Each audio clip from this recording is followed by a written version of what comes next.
Hello, everyone, and welcome to the July 31st episode of PubTalk Live, the live publishing talk show airing the second and fourth Saturday of every month at 9 p.m. Eastern, except for this month because it's the fifth Saturday because I was in the mountains on the fourth Saturday.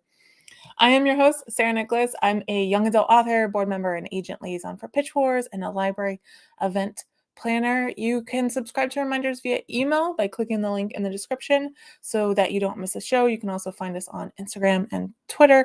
And if you'd like to support the show, you can find a link to the Patreon near the end of the video description down below. I think we are ready to get started with today's episode. Hello, Danny. Thanks for coming. All right, so I'm going to introduce my guest co-host to you.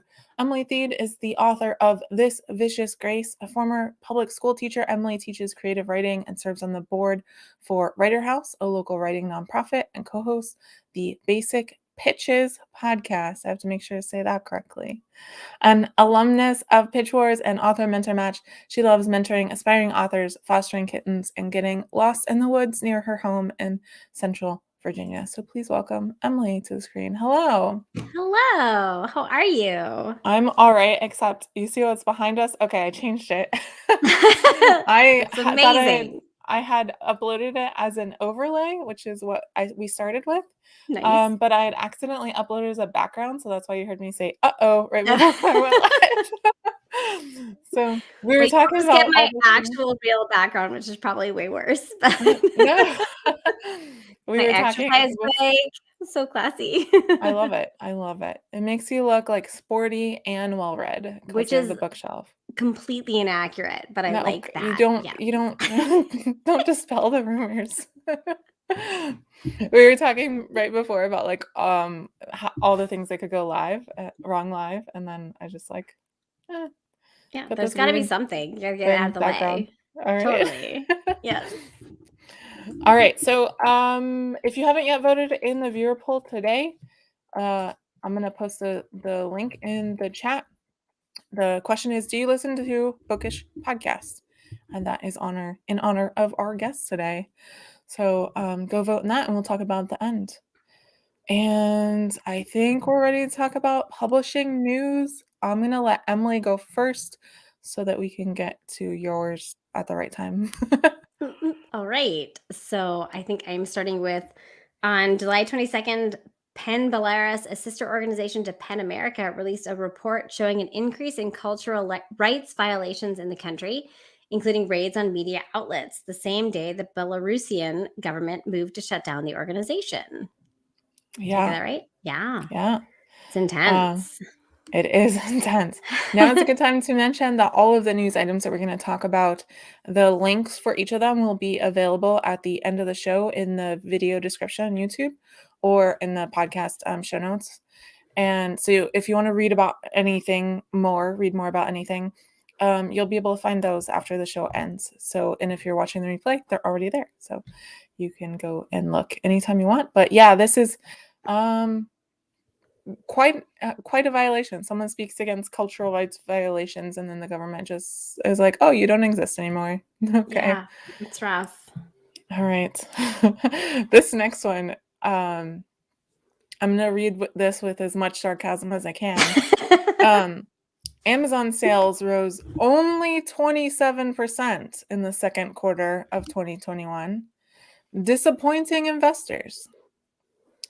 CFO Brian Olszewski, I don't know how to say that, said the pandemic-fueled boom seems to be slowing down, and they'll probably return to their pre-pandemic growth of just a measly 20% per quarter. Rough. Real rough. It's a rough life for Amazon these days. Yeah, so hard. Jesus. Yes. What are their priorities is the question.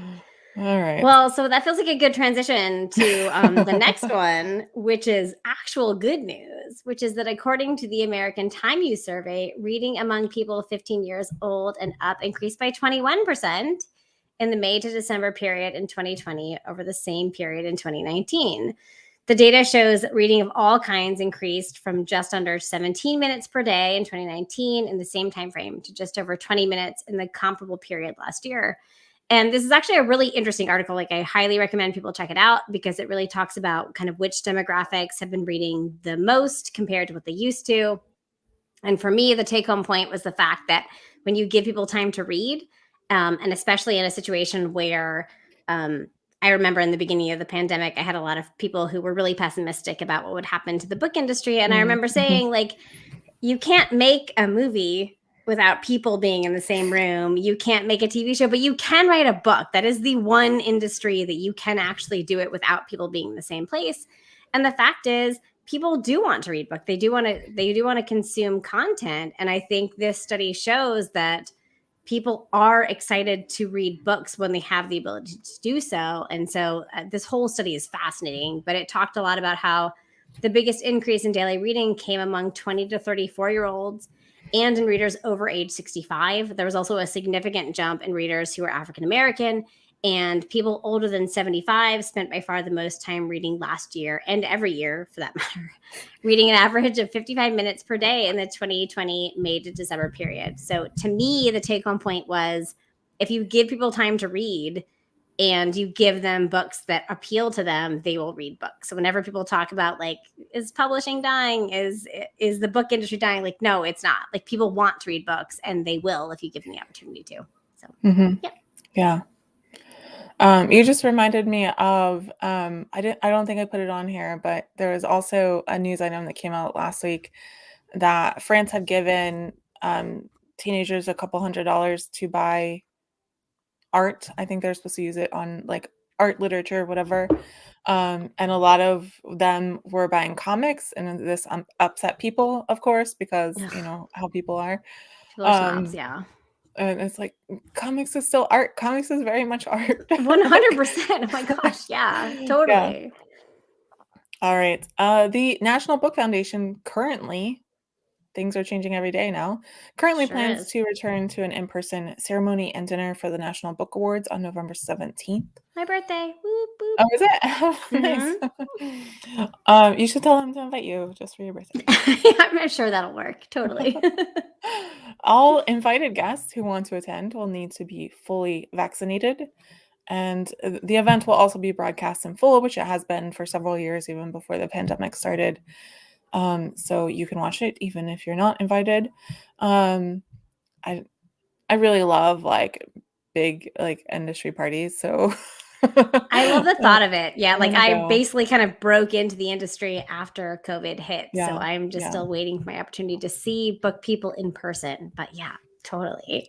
One day I will be invited. One day, yes. And in more book prize news, the winners of the Will Eisner Comic Industry Awards, as well as the Booker Prize long list, were announced last week. So that's very exciting. Yeah, and if you want to see who the winners are, you can go check them out after the show. Totally. Yeah. So as a follow-up to the issues that with SCBWI that we discussed in the July 10th episode, this is kind of an ongoing developing saga. Co-founder and executive director Lynn Oliver has announced that she'll retire at the end of this year. She said that she had been planning it for a while, though, and she expressed support for many of the requests from the open letter that we again discussed in the last episode. And Publishers Weekly actually did a much better roundup of this issue than they had previously. So go read that one. Don't read the old one because it was not great. Yeah, if you want to learn more about it. And basically, the open letter was asking for what is pretty standard for membership-based organizations, that the leadership be elected and have some kind of accountability. Shocking. Bare minimum. Yeah. Are you a member Yeah. of SCBWI, Emily? Yes, I am. And it's been, I think if there's one moral of lesson we've learned in the past year or so, it's that any organization you join will become controversial within like 30 days. Like, the most boring organization, you're like, this seems fine. It's like 30 days later, someone just has to like throw horse manure onto a fire, and it is just, whoo, just like Oh, people are just you a can't member of resist. ABA then too? No. I think at this point, I've been saved from joining some organizations because I like waited too long, and now they're all just lighting themselves on fire. So Oh, okay. pros Cool. and cons. Yeah. But yeah, so Stacey Abrams is adding another item to her very impressive resume. Love Stacey Abrams. On December 28th, her first picture book, Stacey's Extraordinary Words, will be published. It's based on her participation in spelling bees as a child and will feature themes of perseverance and bravery. I will also just give a shout out because Stacey Abrams, I'm not a romance author per se, but I am very active and a listener of a lot of romance podcasts. And Stacey Abrams is absolutely a hero in the romance genre. And I'm just absolutely thrilled that a romance author is out there, not taking any grief from anyone and writing her books and doing great work. And that's really exciting. Yeah. Yeah. So she's got romance published. She's got nonfiction published. She's got mystery thriller, political thrillers published. She's got picture books. Goals. She is just taking over. Yeah. I let her. That's 100%. Yes. For any job, any genre, any industry. Go for it, Stacey. All right. Our last piece of news. Amazon officially launched Kindle Vella. Vella is their new mobile-first interactive reading platform for episodic self-published stories. It's currently only available for authors who publish in English in the United States, and can be accessed via the Amazon website or the Kindle iOS app, not the Kindle Android app, which is weird, but that's besides the point, I guess. Yeah, I've seen a lot of people in like my self-published circles talk about this, but almost no one in traditional publishing talk about it, which is weird. Yeah, I think traditional publishing, there's a bunch of kind of layers of disconnect. Like we don't have a lot of it's not that it doesn't matter to us. It's just that we don't know how things work. Like things have to go through so many people before they get published that we're just not aware of the situation. But also I'm a debut author. And so I don't know anything that's going on. Like I'm still at the point where I'm like, things show up in my inbox and I don't know where they're going or who is involved with it. So it might just be me being clueless. I don't really know. We'll see. So we'll kind of see how it goes. I listened to the oh my god, they're on hiatus right now, so I just blanked on their name. It's Lindsay Baroker, Joe Lalo. What is that podcast called? I don't know. Anyway, Lindsay Baroker's podcast, and they talk a lot about Amazon and different things. So I'm excited for when they come back and to get their take on it, because I just don't have the time to research it right now. So I feel that. All right, so we're going to bring on our special guest. Daniel Ford is the author of Sid Sanford Lives and Black Coffee. He's also the co-founder of Writer's Bone, a literary podcast and website that champions aspiring and established authors. A Bristol, Connecticut native and longtime Queens, New York transplant, Ford now lives with his wife, Stephanie, in Reading, Massachusetts, where coffee and cannoli are always within arm's reach. So please welcome Daniel to the show. Hello. Hello. Thanks for having me on. I appreciate it. Oh, thanks so much for coming on. I'm really excited we're able to have this chat. Yeah, of course. Yeah, it's going to be fun. Yeah, so all of us are authors and all of us are podcasters. So this is a author podcast themed show today. Danny did say, Emily, your glasses are amazing. Thank you. I have a bunch of them because I keep losing them. I have just a big stack of glasses. So I roll. A lot too, yeah. Yeah. All right. So Daniel, can you start us off by telling everyone who doesn't know about it all about Writer's Bone? How did it get started? How has it evolved over the years? The whole story. Yeah, absolutely. It originally started in 2014 with me and my friend Sean Toohey. And originally it was just going to be me and him every week talking about books, talking about pop culture, talking about movies, TV. If you go back and listen to the earlier episodes, and please God don't, because they sound terrible. That's something that we had to learn because we were doing this on a lark. It wasn't going to be anything that it was for us. It was totally for us. And then he was talking to the founder of Hard Case Crime, which is a great publication. They republish older pulp novels with the original covers. Just a terrific publishing outfit. And the guy was like, I can't interview during the day, but could you do 8 or 9 o'clock? And at that point, we're like, yeah, sure. We don't have any lives. We're living alone at that. We have no responsibilities. Sure.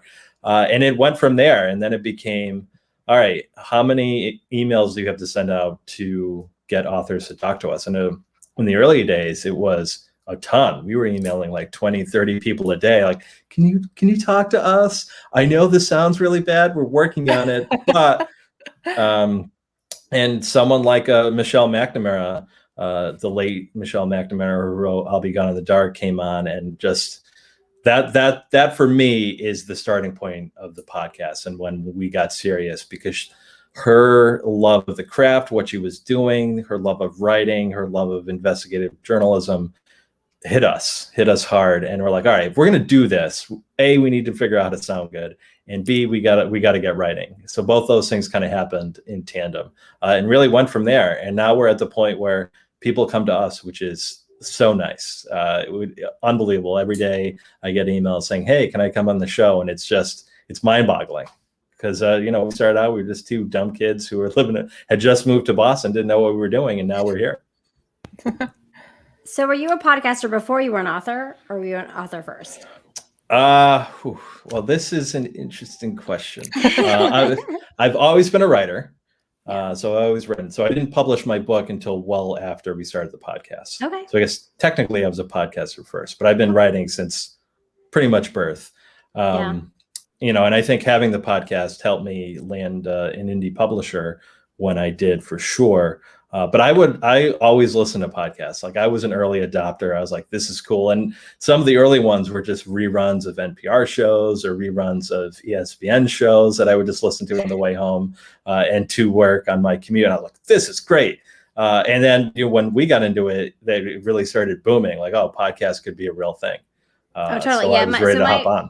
My father was an electrical engineering professor, which is not, it's not like a podcast thing.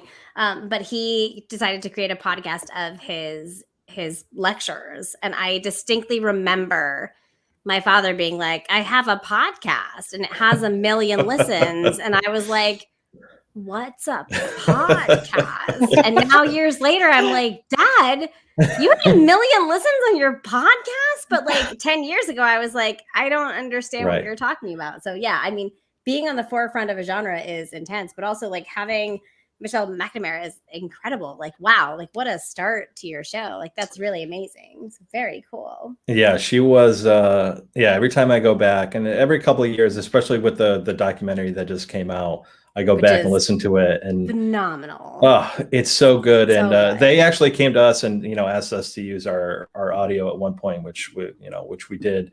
I don't think it made it into any of the final cuts, but it just reminded us like what we were doing and why we were doing it. That's amazing. Very cool. Yeah, I've been surprised by the response I've gotten when I invite people. Like, I send emails inviting people fully expecting a no, and I'm like, oh, no, you're serious? You want to come on? So yeah. I'm as a debut author, I feel like I see it from the other side, where we are all like, I have so many friends that look at debut authors like with a little bit of stars in their eyes, like, wow, like these are real authors, whereas debut authors don't feel like that at all. We all just feel like we're faking it. And so if someone wants to talk to us, we're just like, who, me? And so it's this funny being someone that has started a new podcast at the same time as being an almost debut author is a funny dynamic, because it's like, as a podcaster, I expect no one to want to be on my podcast. But as an author, I expect no one to want me to be on their podcast. And like, neither of those is true. It's just like, we're all just a bunch of imposter syndrome cases. Totally, 100%. Right. Totally. And as much as I love a big name coming on, like a Laura Lippman, there's something in our DNA. I'm with an indie publisher, so like that independent streak runs in our blood. And there's nothing I love more than talking to a debut author, talking to an indie author. Not that that's where the real storytelling is, but the real super passion for it, and that's what keeps me going. So I like to keep that mix of, I want to hear from the masters myself, because like I tell everyone on the show a lot, I've been running my own MFA class and not having to pay for it for years. But I also want to hear from writers like me who are going through it, and writers like you and Sarah. Like, yeah, absolutely, because I haven't figured this out. No one's figured out publishing yet, so we might as well talk about it. Right. None of us know what we're doing. So true. That was a perfect segue into the next question, actually. You've interviewed a lot of writers over the years. Can you share with us a couple of kind of your favorite moments, the most interesting conversations, the best advice, your top 3, whatever? This is tough. Yeah. And it's tough in the sense that we made it clear early on that we weren't going to do a whole lot of looking back. Like my favorite interview is always the next one. And some of that is because I'm editing audio at such a clip where if I were to go back and dreamily listen to like every episode with Laura Lippman in it, I would get nothing done. By the way, great way to spend your time just listening to her on repeat. Terrific. She's a highlight, obviously, because you ask her one question and she goes, and then you throw out your script of questions, and she's just a master. Getting to talk to Richard Russo was high on my bucket list, and got to talk to him twice. There's a historian named Nathaniel Philbrick who I bond with my brothers. His work is great, but recently, S.A. Cosby, who is lighting the world on fire right now with his mystery thrillers, just a fantastic, God, it's so smart, but so down to earth. A writer after my own heart, and someone that is so easy to root for. We talked to him the other night for an episode coming up, and I was joking, like, well, you're way too famous to talk to us right now. And he's like, I will never be that famous. And I'm like, well, we're going to have to get that in writing, because we're going to have to have you back on again. But yeah, it's funny. It's like always the next one. My wife and I actually, at the end of last year, we interviewed the showrunners for One Day at a Time, Mike Royce and Gloria Calderon-Kellett. I hope I got her name right. I always mix up the order of her names. But I love both of their work independently, and to get them both on the same show talking about One Day at a Time, a show that I absolutely loved, was pretty special. Danny's very excited. I saw that pic. Yeah, it was great. And they had great stories about the cast and working with just everyone from the producers to the actresses and the actors. It seemed like what you were seeing on screen was happening behind the scenes too. Just a really cool interview. Very cool. I'm glad that you mentioned S.A. Cosby, because I'm very good friends with Kelly Garrett, who he is friends with. And just the other day, I yelled at Kelly. I was like, tell S.A. Cosby to come on my podcast. We'll make that happen. We'll make that happen for sure. If you told Kelly, it's going to happen. Another one. That's what I was going to say. If you told Kelly, it's going to happen. Yeah, totally going to happen. Yeah. He may show up at your house and be like, all right, let's do this. Kelly Garrett's another one. We interviewed her live. One of her books came out in I don't know if it was her main launch event, but it was in Rhode Island, and she was terrific. I mean, one of my favorite people in publishing and in the world, period. Yeah, she's great. Yeah, totally.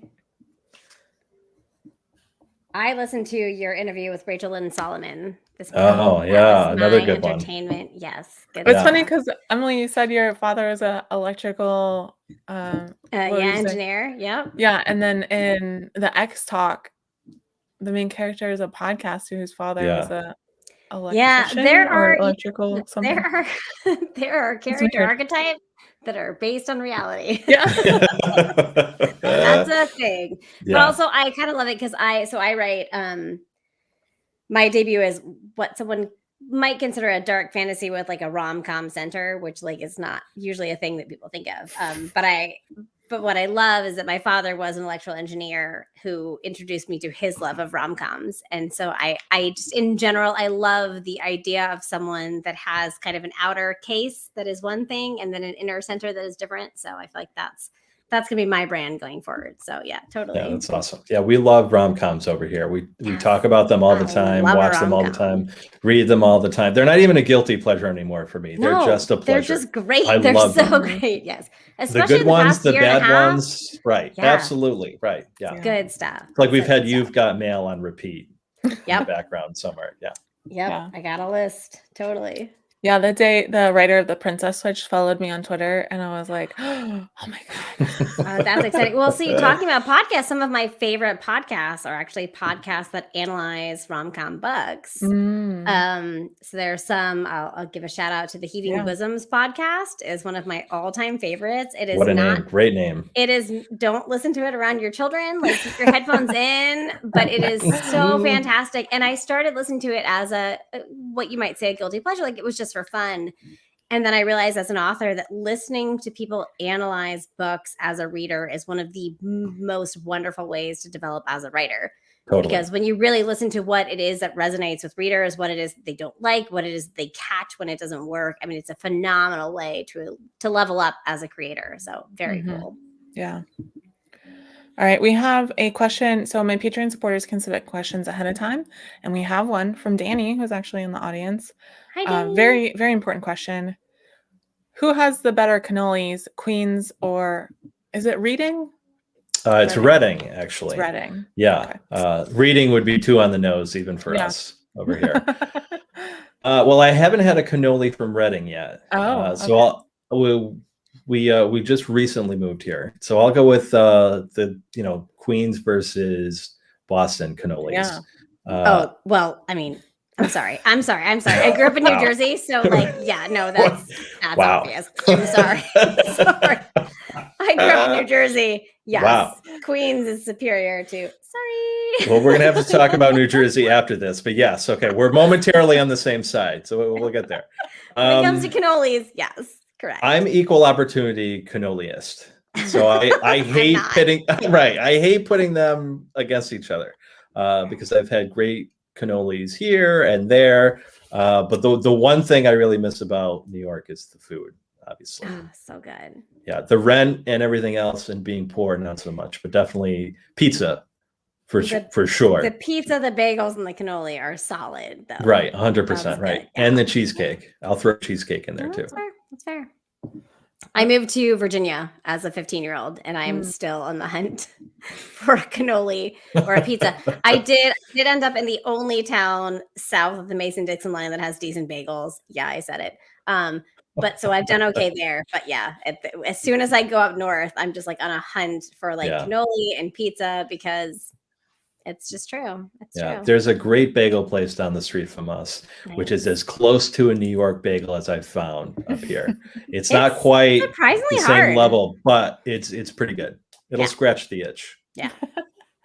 The pubbers, and I constantly joke about the next spinoff that I'm going to do of PubTalk Live is Pizza Talk Live, where I just go around and have pizza with authors and talk to them. Yes, do this. That. I like it. Yeah. I just needed a sponsor. I need Food Network to sign me on or something. We're gonna make this happen. This is a great idea. It would be great. I already see the logo, everything. Yeah, we'll work on this. Pizza all over the country with authors. That sounds like my idea of heaven. Also, I don't seriously right. deal with that sound situation. I don't want to be the audio engineer on that. So I need someone. All right. So Daniel, you seem to do a lot of research on your guests before you interview them. So can you give us some interview and guest research tips? Sure. It's really, I have a journalism background. That's what I got my degree in. So it's kind of second nature when I have a guest on. And there are times where I don't have a lot of time where I can't necessarily read the entire book, but the place where I start is the work. So whether it's reading all of the book, whether it's reading the beginning, even if it's nonfiction, using my old grad school trick, reading the intro, reading something in the middle, reading the end, and you kind of get the gist of it. That's big. Having enough conversational nuggets that you can pull out from the work itself is kind of where I start. That's my baseline, because everything else you can look up. And our questions are somewhat basic, but I find that once you start getting into the work, once you start getting into the writing process, that's where the real conversation for us happens. And I think that's what writers have told us the most that they appreciate, because usually when they get on podcasts, it's like, why did this character do this? typical reader questions. Why did you kill off my favorite character? All of that stuff. And I want to know, like, what kind of coffee were you drinking? Or those writers that we've talked to that don't drink coffee, those absolute monsters. Yeah. And it's okay, because I tell them that in the air immediately. It's like, we are not the same people. All right. But really, you can look up anything, and it doesn't take a ton of time. And I found that, the deeper you go, you do the cursory in the beginning, just kind of about bare bones, finding out about the person, what they do, their work. And then you kind of go a step deeper. You want to, listen to some interviews, some past interviews. And there were times where I'm talking to people, I'm like, well, when you had this conversation with so-and-so back and whatever, that not only, signals to them that, all right, I've done my homework and I'm someone that they can open up to, but it gives you just credibility with your audience too, because they know, all right, this guy knows what he's talking about. When in reality, I do not most of the time. That's why I love being an editor, so I can go back and edit myself. Yeah, that's a good point. So what I heard was Emily should have sent me a review copy of This Vicious Grace when she agreed to come on the show. I will when I have one. I don't have one yet. They're coming. We're still waiting on a cover. Then we'll get them soon. So you just invited me too early is all you're saying. Like some names that we have on, they're like some of the bigger names, like, all right, you got to do this. Now it's at the point where they give us enough lead time to come to us and say, this book is coming out in October. Can we set something up for September? And that's awesome. Before, back in the day, it's like, all right, you have a week. And it's like, all right, well, I'm probably not going to get through the book, especially if it's like 500 pages long. Yeah. See, Sarah's just going to have to bring me back now. I think that's what we just basically there's a contract at this point. Like I'm coming back in a few months. Well, once your pub day passes, then we could do a queries, qualms, and quirks episode. Sweet. Yeah. I'm ready. I certainly wrote enough queries. That's for sure. Speaking of doing guest research, we have another question from Danny. I'm gonna let Emily crushing read it. Oh, which one is it? Okay, hold on. Sorry. I'm new to this live thing. I do a podcast too, but it's all not live. Is this the Grease photos one? Yes. Yes. Okay. The Grease photos on your Instagram look amazing. Already I'm jealous. What's a place that you think authors should venture to when it's safe for writing inspiration to escape the waiting worries of publishing? I like this. Greece is high up there. Yeah, that was my honeymoon with my wife. That was a life-changing event in many ways. One tangent, and this is totally something that probably doesn't happen. I don't know how it happened to us, but we got to this villa, for lack of a better word. Like it wasn't a villa. I mean, you're probably thinking of something grand. It wasn't, but very nice, very nice hotel, very swank. And they're like, oh my God, we have you in this room tonight, but don't worry, tomorrow, big surprise. Don't worry about it. Don't worry about your view. Don't worry about your room. And we get there and it's paradise because you open up the doors and there's a view of the pool. There's a view of the ocean. It's like, all right, well, it can't possibly get better than this. I don't know what we're doing here. And they kept, everyone we ran into, like, don't worry. Don't worry. Just get through tonight and tomorrow, big surprise. So they move us into another room that was a little higher up with its own private pool and an even better view. And they're like, see, and we're like, all right, well, yes, okay, this is much better. Thank you. Go away now. Go away. And we had all these plans to go. It's like, no, we're just going to order food and drinks to the room, and that's it.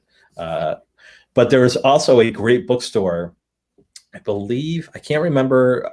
Yeah, it was in Santorini. And I forget the town, but it was the bookstore on the top of the world. Can't remember it. I don't have the book close by, but I got a stamp on it. That's what I love doing the most in any city I'm in. We have to hit at least 1 to 5 bookstores. Yes. So wherever you are, I'm a city guy. So I love just walking around a city. That's what inspires me. That's what gets my creative juices flowing, whether it's going into a pub, which I very much miss, or a restaurant, or just sitting on the street. And the closest feeling I got to when I first moved to New York, and New York is in my blood. My family's from New York. I spent a lot of time there. That city is part of me. The closest feeling I got to that was when we went to Paris, right the year before the pandemic hit. And, talk about walking on Paris streets and going to Shakespearean pair. It just or Shakespearean company. Just one of those places that gets in you and doesn't let you go. So yeah, when you're wherever you go, like just explore the area, but make sure you hit up the local bookstore, and they usually have the best stories and will sell you the best books. So yeah, do that.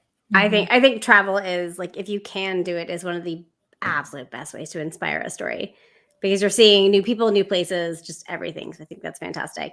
I have to laugh. I'm keeping track of our questions in the in the chat. And so we got one that's a bit of a shift, but makes me feel like someone has a hidden camera in my house, which is, do you watch Ted Lasso? And what do you think of Roy Kent as a romantic lead? Which is a bit of a tone shift, but I love this question, so I just have to share it. I haven't watched it, so I have no. I haven't either. Yeah, it's on my list. It's right on my alley. I mean, it could not be more of a show that I would love. I just haven't gotten to it. Well, I'm just gonna say, put it on your list, and I think Roy Kent is a fantastic romantic lead. That's what I will say, and everyone should watch the show because it's fantastic. Right. What platform is it on? It's on Apple TV, which we did not have, but we got it for Ted Lasso, and it was well worth it. I don't have a single Apple device. Oh, wow. That's also a big reveal. Interesting. We were learning a lot new every day. Mm-hmm. But yeah, there's been a lot of talk in the Romancelandia world of kind of how did a romance writer get into the writer's room of this sporty TV show, because we're convinced that there's a mole. There's a plant. Nice. Yes, absolutely. So when you guys are writing, do you picture people as your characters, or does that happen later? Because I don't. Like I typically don't have like a celebrity or an actor or an actress in mind. Mine's like a total mix. Like I have, so like Keeping Your Secret, Rhea, the main character, was 100% this girl that had been on my sister's soccer team that I had a crush on. That's why you have to watch Ted Lasso. This is the show for you. Yeah, but segue. And then the Dragons for People too, like the male lead, I did not for a long time have anyone like really in mind for him. It was just kind of like this nebulous person. And then I saw this guy just like on a crosswalk, and I was like, that's him. And ever since then, that's I don't know. So mine's really random. Mine's not celebrities. It's like random people. Mine is very, same here. Character based. Like I think a character dynamic, especially two characters, the way that they interact is very likely to inspire something. So it's not that I'm basing something on an actor like that. It's never a real person. It's never a real actor. But there are frequently movies or TV shows where I see the way that two characters interact that I am just fascinated by. And usually it isn't explored enough in the TV show. I mean, it's kind of like, I never wrote fanfic, but I probably should have. And I think it's that seed of like, oh, I love how these two characters interact. And like, why didn't they take that further? Why didn't they explore that more? Why didn't they investigate that dynamic more?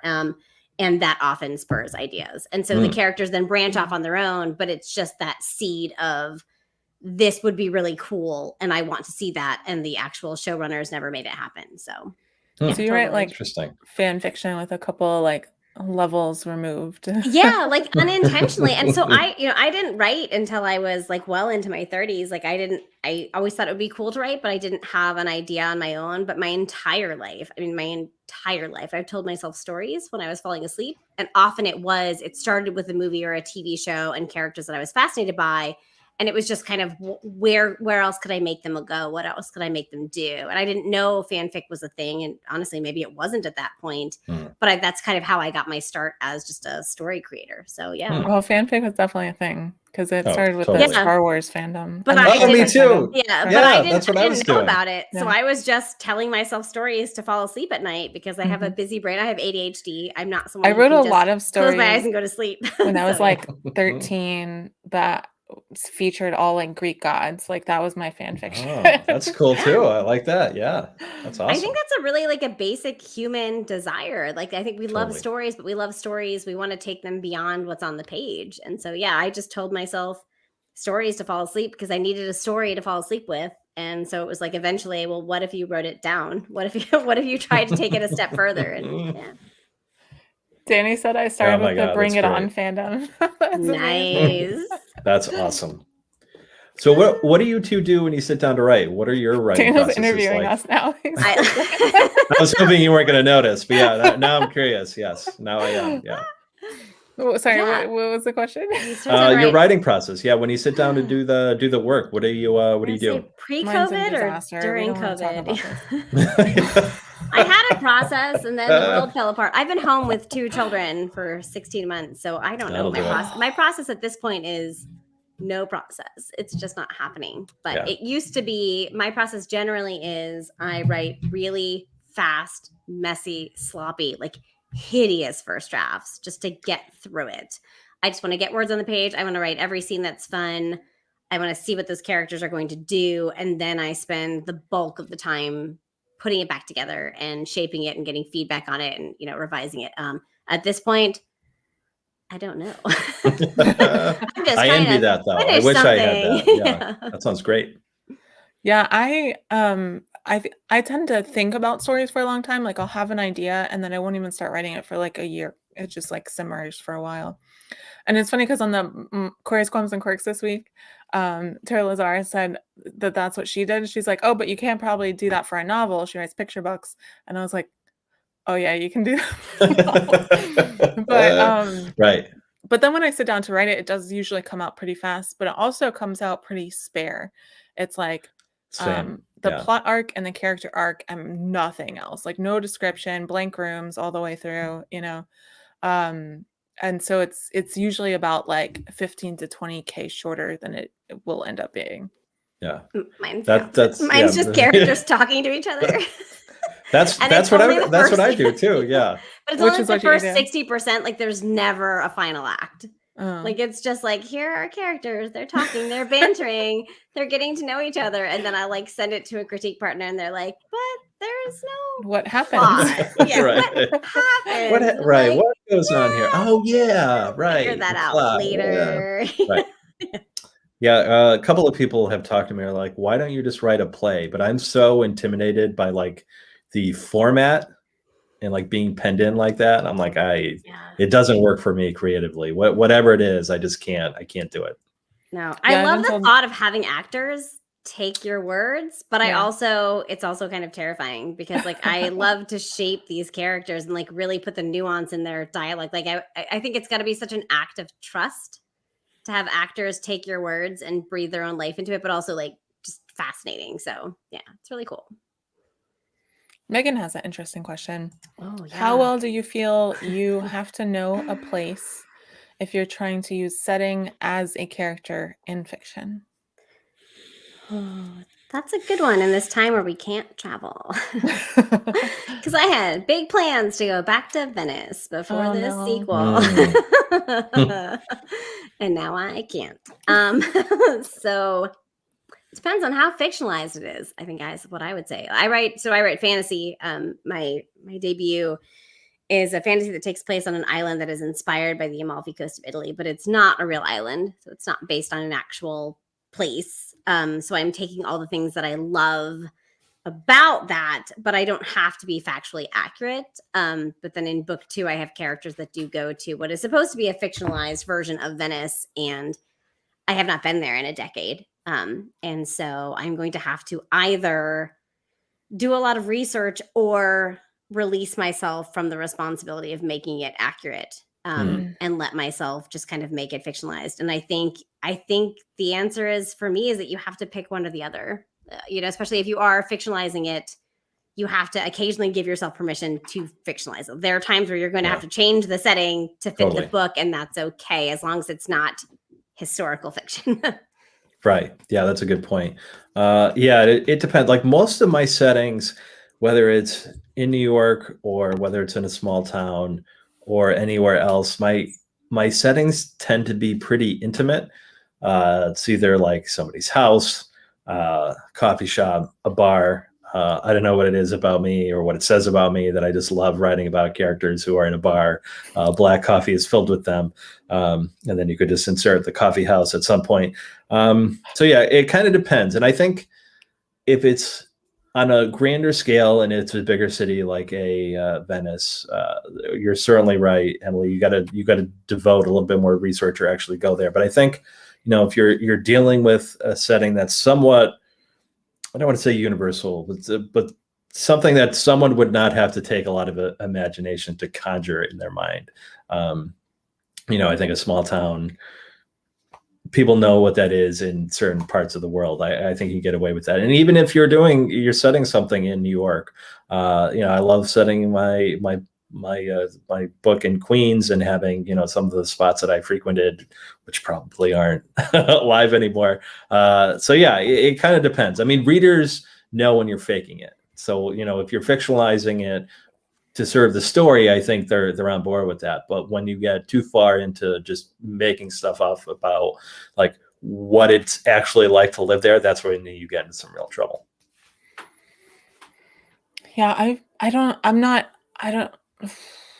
it's weird to say this, but I'm not like a huge fan of setting usually. Like there are maybe some books that are the exception to that, but honestly, I skim most scene setting type stuff.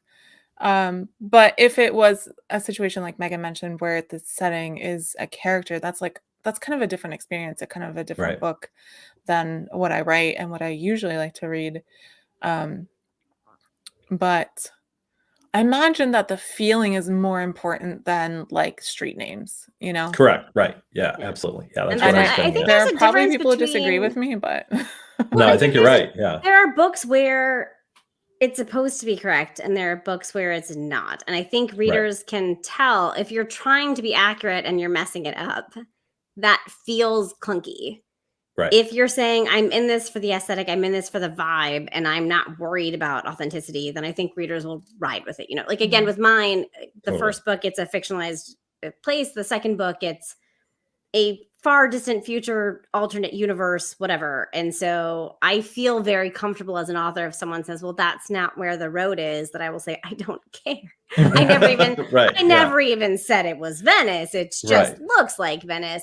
And what I'm trying to do is I'm trying to evoke the feeling that I get when I go to Venice. I'm trying to evoke the sensory details, the smells and the sights and the tastes. And if you get those, I'm not worried about the authenticity of the actual facts because it's not supposed to be that. But again, like it depends on what you're doing. If you're trying to write an authentically historical novel, then you're going to have to do the work and you're going to have to put in the legwork because those readers are expecting you to get that right. So I think it just depends on what your goal is.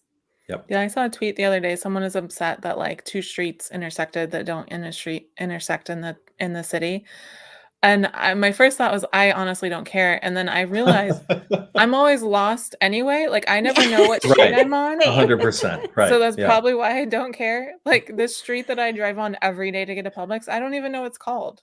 Yeah, like, I had a map. They asked me with my book, they said, do you want a map? And I was like, totally. Yeah. I mean, like why fantasy? I love a map. And then I realized too late that if you're going to have a map maker create a map, that you have to know where stuff is. And so they said, okay, great. Draw a map for the map maker. And I kept thinking, oh no. I'm out. I don't draw the map. I take it back. Right. The map maker draws the map. And so I spent a good 6 weeks going back and forth with an actual cartographer trying to figure out where stuff is. And bless this amazing human for being, well, how far is this and how far is this? And I was like, I don't know, this has to be they have to be able to walk this in an afternoon and that should be farther. And I need a boat to go from here to here. I need that to take a couple days because I have some cool stuff that has to happen. And they're like, but that's not a couple of days. And I was like, well, it has to be can we just knock over the ship or have a storm? And this poor cartographer is I need facts. And I'm thinking, I don't need facts. I need the story. And can we adjust the facts to fit the story? And it was one of those, again, as a daughter of an Emily's engineer. you can't draw a map based on vibes alone. Yeah. I had this moment where I thought, what a pull quote. Is a world of engineers being do you not understand how distance works? And I was like, do you not understand how a story works? Right. 100%. Right. I wasn't planning out the map when I wrote this story. So my apologies to all the cartographers that read my book because I tried. Yes, I will throw storms and broken masts and holes in ships to slow that ship down to make it work. I don't know. Yeah, we'll make it work, right? We'll make it work. All right. I have another question for Daniel before we start wrapping it up. I first found you. I don't know what the right verb is. I don't want to say discovered you. I didn't discover you. I Found is first good. was aware of you when you did a little panel for Sync on author podcasts, writing podcast type of stuff. And I thought you had a lot of good things to say on that. And then I started listening to your podcast. Awesome. So what advice do you have for writers who might be looking at starting their own podcast? One, it is a great way to avoid your own work. Like, if you want to procrastinate, Don't tell my editor that. if you want to You're exposing all procrastinate our and secrets. not write, Lord, it is awesome because you get to talk about writing and feel like you're doing it, and you're not doing it at all. It's amazing. No. Yeah, industry secret number one. Out. Oh no. But two, and this is really important because you can go down the weeds and have a microphone and a mixing board and all this stuff, and you can get into it, and you got to know that the editing takes a long time. But at the same time, you got to have fun doing it, and you got to want to have fun doing it. Like I never. In all the years I've been doing this, never once have I gotten to this microphone and been like, oh man, I have to do this again. It's difficult juggling a day job to figure out like when to do it.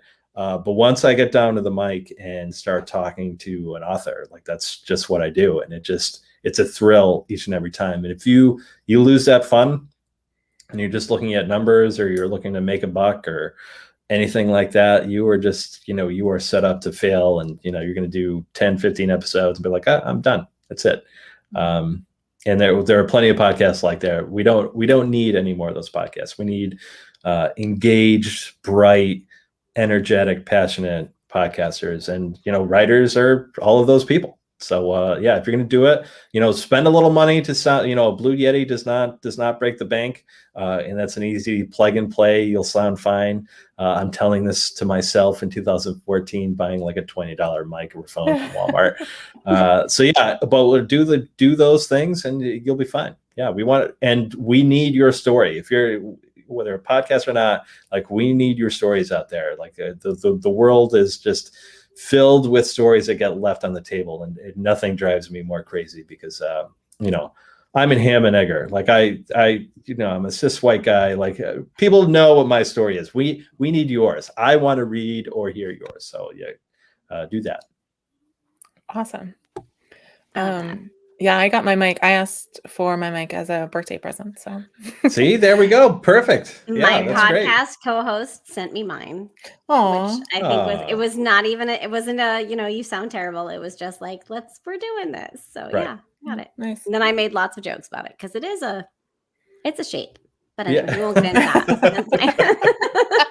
I tried to take cool pictures with it for Instagram, and I was like, nope, there's literally no picture I can take with this mic that's not going to get a comment, so we're just not going to do it. No. Right. So the Blue Yeti I have has like a little yarmulke cap to it instead of like this pop filter. Yeah. As I hit my microphone, and it looks even worse. Yep.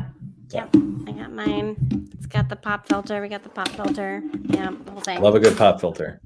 And if you get into this and you're any type of an audiophile, you can have a lot of fun doing this for sure.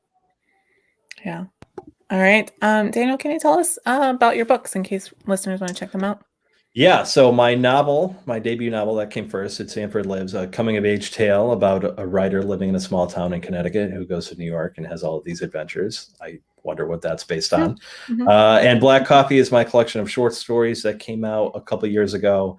The title story is based on my relationship with my late aunt. So the fact that it's in the world and, we used to drink black coffee together, it means the world to me. So, if knowing that it's sold X amount of copies just makes my world. So yeah, go to my website, danielfford.com or writersphone.com to find out more on how you can get them. But ask your local indie to get it, and I'm sure they will.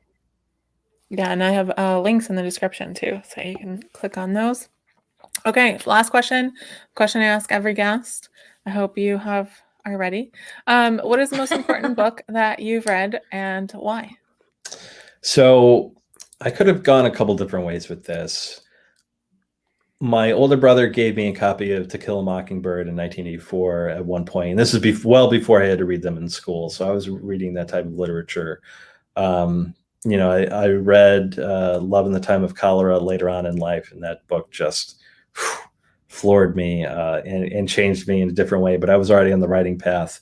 I got pulled into the AP English class. I tried to skate my senior year and go into the academic class. And the first day, the teacher, Miss Hayward, she would get mad at me if I said Miss Hayward, she asked, who here likes to read? And my hand was the only one that went up. And it was a reflex. This was not like me thinking if I had looked around, I would have been like, nope. But it's just a reflex. I'm like, I can't be I was the only one in that class. So she let me hang around that class for maybe a week. And then the following week, she was like, come see me after class. I'm like, God, it's like the first 2 weeks of school. We're reading Beowulf. Dealing with a lot of stuff. I'm a senior. I'm trying to figure my life, what I'm going to do with my life. I'm trying to get to New York City. What could I have possibly done? And she goes, why aren't you in the AP class? Of course, I had no answer other than I was lazy and didn't want to do all of that work. And she let me flop around with my mouth open for a while. And then she's like, all right, go home and ask your parents, she'd go home and tell your parents you're moving up. And I'm going to make this happen with the office. She did. And one of the things that she did, including giving me my character name, Sid Sanford, she gave me a copy of Richard Russo's Nobody's Fool. I think she gave me the hardcover copy, and I think it might have been a first edition. And that book changed my life, and that's who I wanted to write like, and who I still try to emulate. When I read his fiction, it takes me back to that time in my life, and and I like writing about small towns too, and he tends to do the same thing. And one side story about Richard Russo, I went to see him read at Harvard. It was sponsored by the Harvard bookstore, but they were doing it at a bigger auditorium in Harvard. And I got there early. It was pouring rain. I was outside waiting in a line, and I was talking to a couple they ended up asking me about my work once they found out I was an author. I mean, I don't know how they found out, because I told them. And, we're talking, I have this lovely conversation, and I see out of the corner of my eye, like Richard Russo running down the ramp to walk in the doors. And I'm like, no way. Like, this can't be, like, he can't just walk in like any Joe Schmo. Like, it's Richard Russo. He's got to, like, whatever. Nope. So the door is locked. So he's like struggling with the door. And I'm like, I literally have a captive Richard Russo here. No. I can say or do anything. Like, this is great. And I had a book ready to give him later on. I wasn't going to do that at that point. And the woman goes to him, hey, buddy, you need to go to the back of the line. We've all been here for a while. You need to go to the back of the line. And I'm like, oh my God. And he's like, I'm the guest. I'm Richard Russo. And I swear to God, I don't believe that she believed him until they let him in. Yeah. And I did not say a word. I was like, thank you. My moment is gone. I appreciate it. You gave him the business. But yeah, long story short, Nobody's Fool, Richard Russo. Still one of my favorites. Yeah. I remember for the Orlando Book Festival the first year, we were waiting for Rick Yancey to show up. He was our keynote. And he was supposed to like park on the back loading dock. So we had someone waiting for him. And someone came up to me and they're like, Sarah, I think Rick Yancey's here. And he's just like wandering around looking at stuff. And he had forgot his glasses, so he couldn't see anything. That's amazing. Yeah. Okay, cool. Like, that's the dream. The dream is to be the author that's wandering around and people are like, aren't you important? Yeah, but I don't know what I'm doing still. Yeah, no, yeah. Exactly. Please help me. 100% yes. Yeah. All right. Well, Danny, thank you so much for coming on the show. It was great chatting with you. Oh, thank you for having me. Appreciate it. Yeah, of course. And you can find his website and links and social media, everything in the description. So check that out. And we'll say goodbye to Daniel, and Emily and I will finish up. Bye. Bye, everyone. Thank you. All right, that was fun. That was so fun. All right, so it's time for audiobook of the week, which I do on every show, except when I'm judging audiobook awards because I'm not allowed to talk about those books. But That's very cool, though. this is one I got from the publisher. Never Yeah. Pay the First Bill. That subtitle is too small and I didn't write it on my notes, but by Marshall Allen, and it's also narrated by Marshall Allen, who's a journalist who has this has been his beat for a long time, is the medical industry overcharging us basically for I all have kinds of stuff. feelings on that. I won't get into it, but I do have Yeah. feelings. So good for that. Yeah. Yeah, it's a great book. If you even I say, like, I've been saying for people who have like chronic illness or disability, especially because you're most often having these issues, but really anyone, like, Yeah. honestly, it's really good. Um, and it will definitely make you mad for Yeah. sure.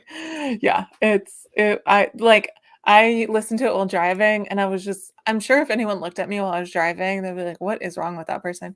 Because No, I was I've just like, spent more time in the past month on the phone arguing about a bill that's ridiculous. So yeah, I feel it. But Yeah. I love that someone is exposing it. So it's awesome. Yeah. So check it And out. also narrating your own audiobook is Yeah. intense. Mhm. That's cool.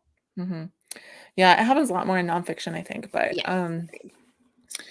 yeah, and I after I finished it, I like gave away 3 copies on my Twitter because I'm like, everyone needs to read this book. Yeah. So Love it. yeah. All right. And it is time to look at the viewer poll. So the question was, do you listen to bookish podcasts? Don't break our heart, y'all. So I have to pull that open in a different window so I can actually see it. Okay. Yeah. It looks like a yes. I see a yes. Yes. Okay. So 38% said yes, publishing or writing focused ones. 2.4 said they only listen to reading focused ones, so Okay. ones for readers rather than writers. 31% said both kinds, and 28.6% said no, not really. I will say that this is, of course, skewed by who follows me. Yeah, I was gonna say, like, I listen to and who both. retweeted us. Yes, I listen to both. I listen to writing focused and reader focused, and Yeah. I honestly have found that the reader focused have the most active and enthusiastic audience, but they aren't necessarily the same people that are following me as a writer. So that's Yeah. cool. That's fine. Yeah, for sure. Yeah, so hopefully we can work on that 28.6%. Yeah, there's good stuff out there. Yeah. All right, Emily, before I say goodbye to you, can you tell us about This Vicious Grace? Sure. Scariest question for every author.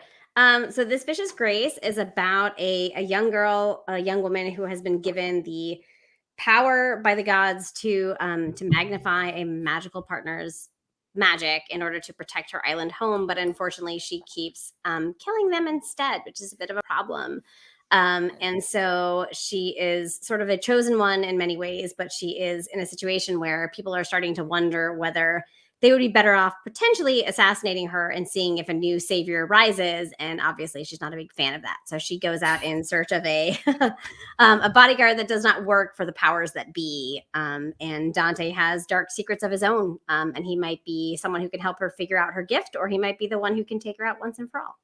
And in many ways, it is sort of all the things I love about rom-coms and adventure movies and dark fantasy, and just such a self-indulgent book for me. I took everything I loved from every genre and every type of entertainment, and I just squashed it into one book, and I wrote it for myself, and I've just been hugely gratified by how much other people have enjoyed it so far. And it comes out on June 28th of 2022 with Wednesday Books, and I'm really excited about it. Awesome. Yeah, cool. Thanks. And the cover reveal should be coming soon. It should be coming soon. Yes, Okay. I have not seen it yet, but I've seen cover directions, so I think we're getting there. And also, you want to briefly tell us about Basic Pitches? Yeah, so Basic Pitches is a podcast where Anna, who is my critique partner, and we break down the basics of being a writer and writing. It's a very approachable, conversational, just fun and chatty discussion of writing and what it's like to be a writer in the industry. And I think it's a really great entry point for people that are getting into writing as a new writer, but also a place where if you are a more experienced writer, I think you'll find some insight and some camaraderie, because we're not trying to glitter it up. We're just telling it as it is. And it's a lot of All fun. right. Cool. Yeah, I listened to several episodes. I did like y'all had a conversation about Pitch Wars. So if you're thinking about enjoying Yes. Pitch Wars, that was a good one Yes. because it was And we're going to probably have more of those because, Anna there's and a I lot of met balance. as Pitch Wars mentees. We had an episode with Ayana Gray, who is the current kind of chair of Pitch Wars. We had an interview with Lissa Mia Smith, who was my Pitch Wars mentee last year. So there's a lot of perspectives. And I think we really tell it like it is. We tell the good things and the bad things, and we're not trying to sell anyone on anything. We're just trying to give it our real authentic experiences. So Yeah. Cool. All right. Emily, thank you so much. Y'all can find Emily's links in the description as well. So go check those out, including the Goodreads link for This Vicious Grace, so you can add it. And I'm just going to close out the show with a couple of things. I'll see you in a minute. Bye. Thanks. All right. Thank you everyone so much for watching. If you enjoyed the show, don't forget to like and subscribe right there so you don't miss another episode. Also tell your friends because that's how they find out about things like this. You can also, again, subscribe via email and find our social media in the link as well. In the description, as well as the link to the Patreon. Upcoming, we have Queries, Qualms, and Quirks next week is going to be a little bit different. We have an author and her literary agent are both on the show. So it's going to be kind of a different conversation. So it's Royland Singh is the author, and then Sarah Nicolas, who is the agent. And so that's going to be fun. So check that out. And we're continuing on Wednesday write-ins every Wednesday at 8 p.m. Eastern. Come write with us or edit podcasts or plot or read or I don't know what Danny does during the Wednesday write-ins. And we chat a little bit and then we have 20-minute writing sessions. So join us for that. All right. Everyone stay safe.